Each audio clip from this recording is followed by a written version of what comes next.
I believe that each specialty is created in order to form a team, a multidisciplinary approach in taking care of patients. So, hi guys! Welcome back to my channel. For today's video, I just want to share why I chose family medicine for my residency training program. As you can see in my previous videos, if you have watched them, I did a pre-residency training in internal medicine. However, yun, basta panoorin nyo na lang yun. I had my reason. So, why family medicine? Family medicine cares for patients from womb to tomb. For me, I like the OPD setting. Dati medyo in denial pa ako kasi parang gusto ko pa na dapat kaya ko din mag-intubate. However, sabi nga, each one of us is given unique spiritual gifts na we have to use.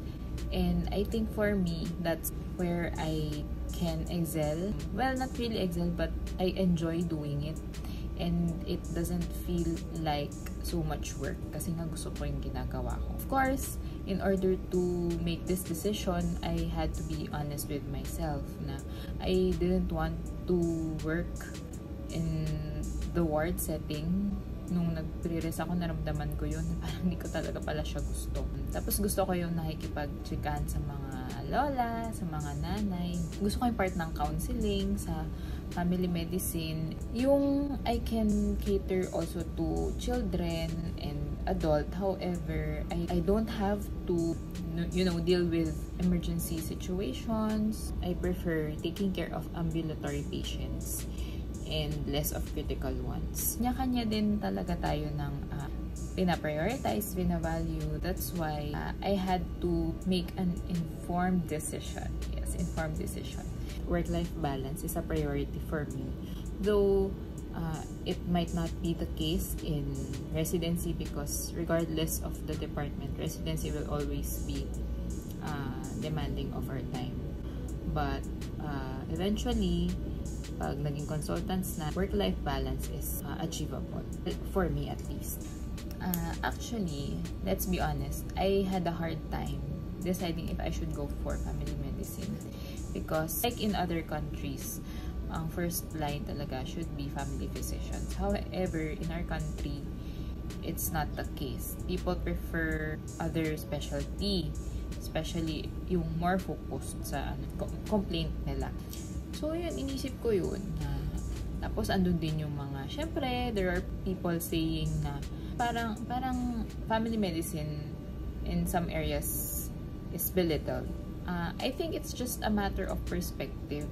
If you're gonna be affected with what other people are saying, hindi ka talagang mag-enjoy. Pero, pag talagang nandun ka na, and if you're just going to listen to your heart, susundin mo lang talaga yung nasa puso mo, mag-enjoy ka talaga sa family medicine. Well, I'm creating this video to give hope for those na kakapasa lang and really considering family medicine. However, having the same thoughts I had. Okay lang piliin ng family medicine. Hindi siya okay lang eh. Okay siyang piliin. It offers a lot of subspecialties. Tapos yung I think we just have to be honest with ourselves with what we really want. And yung part na hindi tayo magpa-apekto. If there will be people belittling us, I think yun yung mas kailangan natin i-solidify. More than the knowledge that we have to acquire during the training is the solid decision na hindi ka magpapa-apekto. Even if marami kang marinig na comments why you shouldn't choose. Or, you made the wrong decision. Wala. You have to block it. Always listen to your heart. Kasi, at the end of the day, ikaw yung dadaan sa 3 years ng training. Let's be honest, this will be your life, no? So, pag consultant ka, naisipin mo, ganito yung magiging buhay ko. Tapos, kung papasukin ko yung bagay na hindi ko naman talaga na-enjoy, it will just ruin your mental health. So, I hope this video becomes an eye-opener. I think it is one of the things hindering future physicians to take this residency training program na kahit ito naman talaga yung gusto nila, parang napipigilan sila just because there's that stigma na parang family medicine is less of a specialty compared to other ones. I just want to emphasize na this is not to create hate towards other departments, but let us be more open that each specialty has their own strengths and weakness. Parang tao lang din yan, no? I hope this will create a healthy interdepartmental relationship.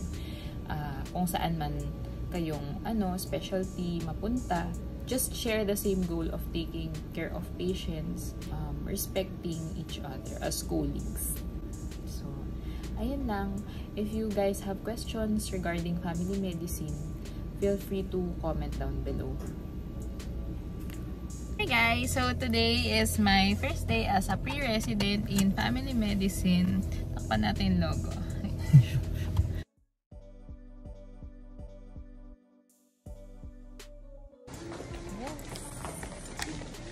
Your girl as a show for the night. First and last. Mga seniors namin. Doc, say hi!